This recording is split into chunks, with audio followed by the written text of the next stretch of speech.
Қайырлы күн, құрметті көрермендер. Енді бүгінгі біздің тақырып, яғни сұңқар студенттер магистранттар кәсіподағы, яғни бізге қазір келіп отқанда екінші және бірінші курс студенттері Нұрай және Нұргүл. Және де сіздермен бірге болатын мен үшінші курс студенті Сұңқар кәсіптік бюросының төрағасының орынбасары Қарасай Бәлбек. Яғни біз сұрағымыздан бастайық. Ең бірінші сұрақ, Сұңқар туралы не білесіздер? Барлықтарыңызға қайырлы күн. Есімім Ерболат Нұрай. Осы Сұңқар студенттер мен магистранттар кәсіподағының төрайымының хатшысы боламын. Екінші курс студенті. Өз басым Сұңқар студенттер мен магистранттар кәсіподағы туралы айта кететін болсам, барлық студенттер бірінші курсқа алғашқы студент болып түскеннен бастап өзінің студенттік өмірінің қызықты өткенін қалайды. Сондықтан біздің Қазақ ұлттық университетінде неше түрлі осындай студенттік ұйымдар бар. Соның ішінде аса атап өтетін ерекшесі осы Сұңқар студенттер мен магистранттар ұйымы болып саналады.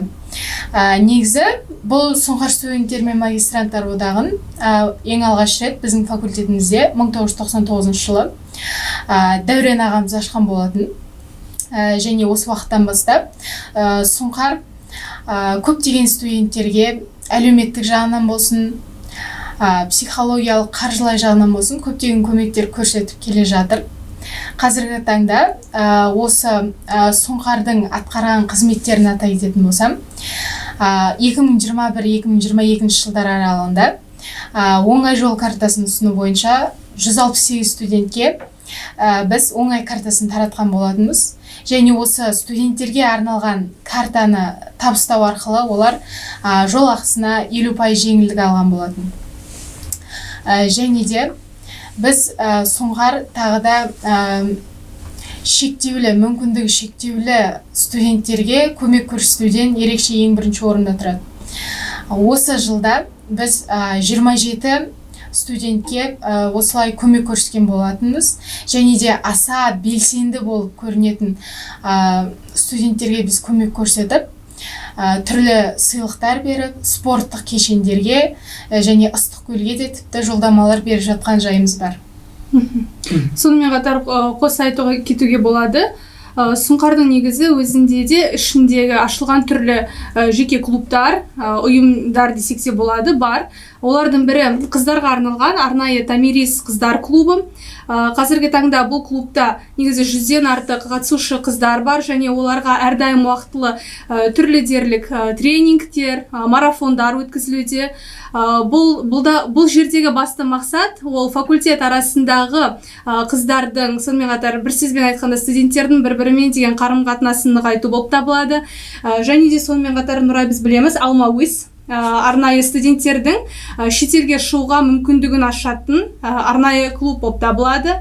Және де сонымен қатар шабыт өнер орталығы да бар. Бұл жерде енді әрбір студенттің біз белсенділік танытып, өнерде де, сонымен қатар білімде де алғыр болуына қызмет жасаймыз. Мен түсінуім бойынша Сұңқар кәсіподағы, яғни ол студенттердің барлық жағынан өзін ашу үшін көмектеседі. Яғни мысалға өнер жағынан болсын, тіл жағынан болсын, барлық жағынан студенттерге көмектесуге тырысады. Сұңқардың енді арнайы бір шектеулі мүмкіндігі жоқ деп айта алмаймыз. Ол шексіз, және студентті моральды тұрғыда да, қаржылай да, жан-жақты біліммен де көмектесуге дайын. Сонымен қатар бір жақсы бағыт студенттер үшін сіздерде Сұңқардың мүшесі болу арқылы, сонымен қатар жатақханадан орын беріледі. Және осы өткен жылы болған, карантин кезінде Сұңқар жұмысы қалай болды? Сұңқар жұмысы карантин кезінде де тоқтап қойған жоқ. Өзіміздің осы төрайымыз Ақтұрсын Талғатқызы осы 2020 жылдан бері өзі сол кезде небәрі екінші курс студенті болған етін. Барлығымызды жинап, қаржылай жағынан да, психологиялық жағынан да көмекке мұқтаж барлық жаңағы студенттер болсын, немесе жаңағы жетімдер үйіндегі балалар болсын, қарттар үйіндегі балалар болсын, барлық жағынан біз көмек көрсете білдік. Және де мұнда Сұңқар студенттік ұйымымен қатар басқа ұйымдар да көмектесті. Оның ішінде көмек ұйымы бар.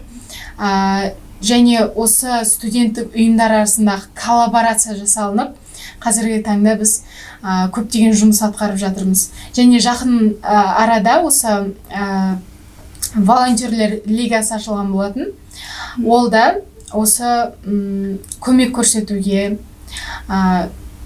көптеген өзінің әсерін тигізді, көмегін тигізді. Сол.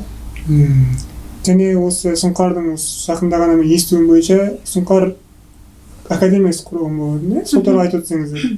Иә. Біздерде ең алдымен Сұңқар академиясы туралы айтатын болсақ, Сұңқар академиясының басты мақсаты негізі құрылуда бұл бірінші курсқа келген студенттерге көмек көрсету арқылы, сонымен қатар олардың санасында Сұңқардың не екенін, Сұңқардың қалай адамның тұлғалық дамуына көмектесетінін көрсету үшін, және де сонымен қатар алғашқы төрағалық қызметті атқаратын жастарды тағайындау үшін құрылған арнайы академия болатын. Өзім сол Сұңқар академиясының 2022 жылғы түлегі болып табыламын. Алғашқы кезекте Сұңқар академиясына алғашқы бірінші курс студенттерінен 150 шақты студент қатысқан болатын, және біздің Сұңқар академиясының жұмысы осы екінші семестр аралығында жүзеге асты. Сол уақыт арасында бізде түрлі студенттер белсенді атсалысты. Бұл жердегі басты мақсат сонымен қатар тек қана біз енді халықаралық қатынастар факультеті болып қана шектеліп қана қоймай, осы Әл-Фараби атындағы Қазақ ұлттық университетінің барша факультеттерінің арасындағы достық қарым-қатынасын құрумен ерекшеленген болатын. Және де осы аталмыш бастапқыдағы 150 студент уақыт өте келе өз санын әрине жоғалта бастады, тек белсенділер іріктелді.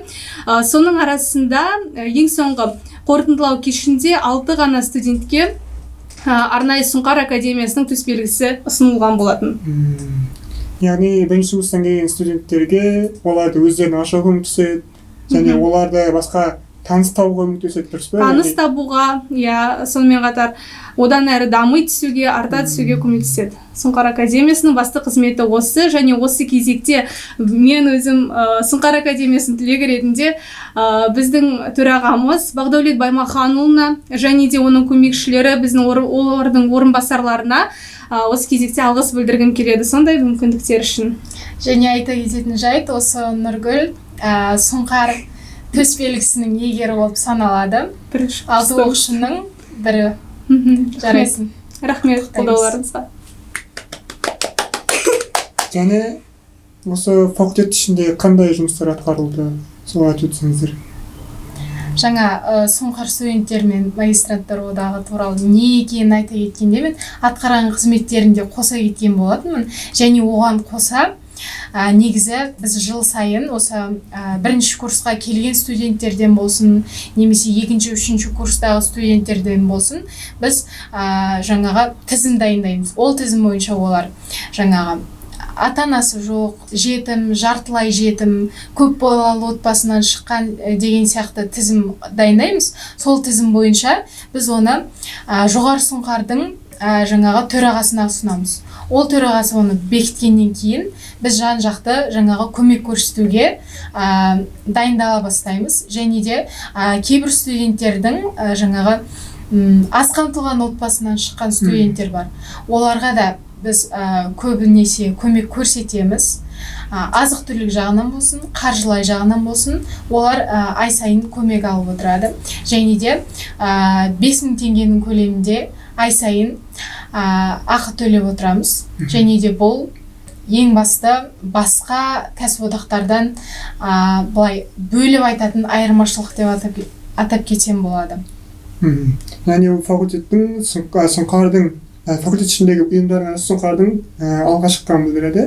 Яғни одан басқа тағы да мысалы есіме түссе, яғни сіз Мисс Казының болғансыз болатынсыз, Мисс Казының ретінде болдыңыз. Енді сол жайлы айтып өтсеңіз, оны кім ұйымдастырды, қандай ұйым көмектесті деген сияқты. Ең алғаш мен Мисс Казының емес, өзіміздің факультет арасындағы ұйымды атап өтейін. Ең алғаш 1 наурызда Мисс ФМО конкурсы болды. Ол кезде ерекше алғысымды білдіргім келеді Ақтұрсын Талғатқызына. Сол барлығын ұйымдастырып, жаңағы конкурста не болу керек, қандай көмек қажет деп менен сұраған болатын. Сонда мен не керегін айтқан кезде бір 2 сағаттың ішінде осы бүкіл ұйым болып ұйымның мүшелері жиналып маған қаржылай көмектескен болатын, және конкурс болып жатқан кезде мен көңілімді қалдырмас үшін осы көп сұңқар ұйымның мүшелері келіп қолдау көрсетті. Арасында сіз де барсыз, және осы мисс МО болдым. Осы сіздердің қолдауларыңызбен.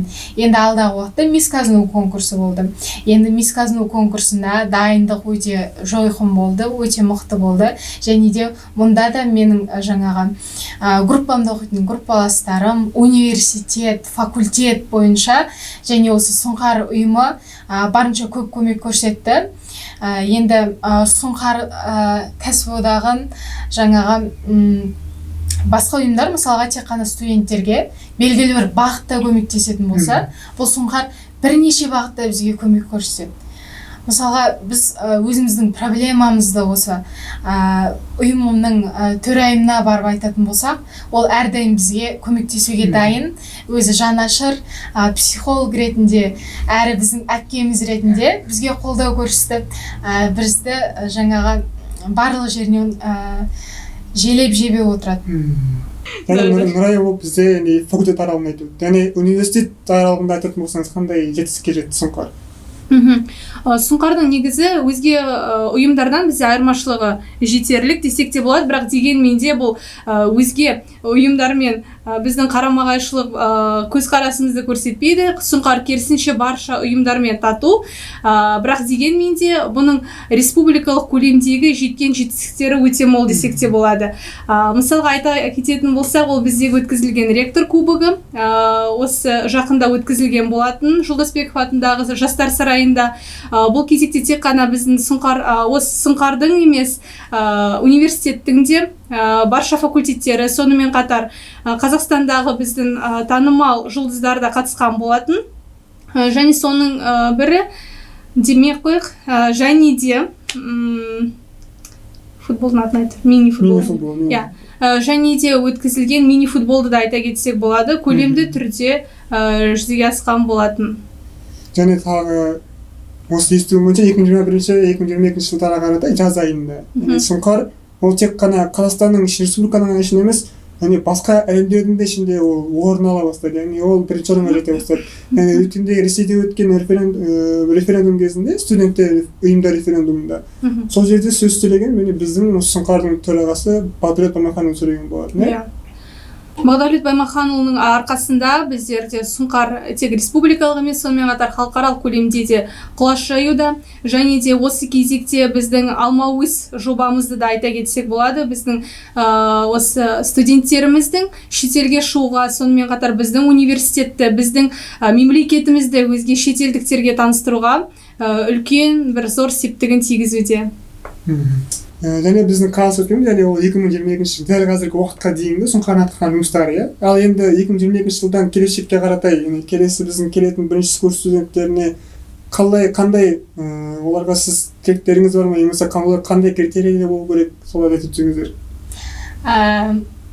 Сұңқар мұнымен тоқталып қалмайды. Алдағы уақытта бізде өте үлкен жоспарлар бар. Және де осы келешекте бірінші курс болып келетін түлектерге айтарым, сұңқарды таңдаңыздар деп айта алмаймын. Өйткені әркім өзінің қалауы. Енді біз барынша сұңқардың қалай ерекшеленетінін және оның қандай жұмыс атқаратынын біз айттық.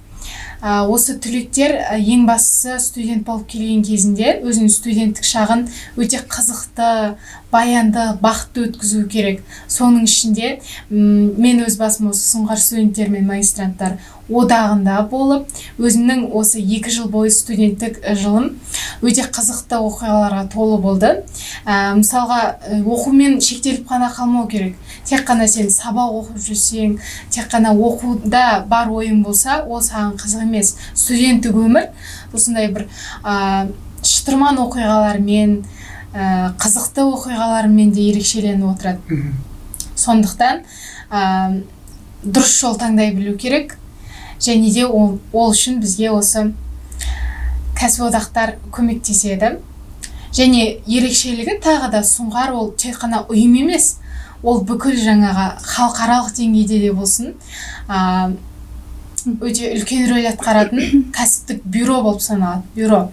Және де жаңағы тағы да ерекшелігі Бақдәулет Баймаханұлы осы Дагестанға барып қайтқан болатын, иә. Осы да біздің осы халықаралық дәрежеге жеткенімізді білдіреді. Сондықтан ең мықты кәсіпорындарды, кәсіподақтарды ең мықты кәсіподақтардың бірі Сұңқар деп болашақ түлектерге, болашақ абитуриенттерге өз кеңесімді беремін. Яғни Сұңқарлықтарға, яғни бірінші келетін түлектерге қосылды дейсіздер, яғни оларға келетін болса, яғни оларға арнайы бір критерий болу керек қой. Қандай критерийлер бар? Яғни тек қабылдай бересіздер ме бәрін? Сұңқар ол бізде мүмкіндіктер мекені деп бекер айтылмаған. Осы орайда әрбір келген қатысушыны Сұңқар өзінің қанатының астына алуға дайын, және де әрбір студенттен дамыған, сонымен қатар жетілген тұлға жасауға уәде береді. Бұл әрине тек қана Сұңқардың қолында емес, бұл кезекте сіздердің өздеріңіздің де тараптарыңыздан арнайы бір амбициялық өздеріңіздің қалауларыңыз болу керек. Дамуға деген, өсуге деген және өзгеруге деген.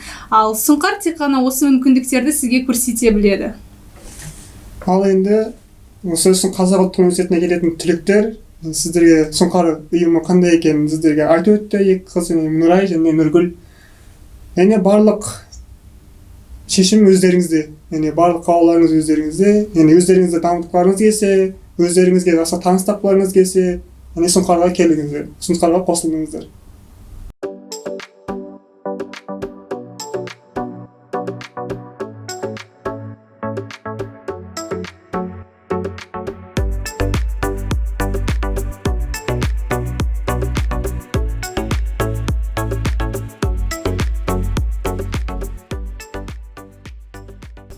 Ал келетін түлектер сіздерге Қазақ ұлттық университетіне келіңіздер деймін. Кездескенше күн жақсы. Келесі жылы біздің факультетімізде кездескенше. Сау болыңыздар. Сау болыңыздар.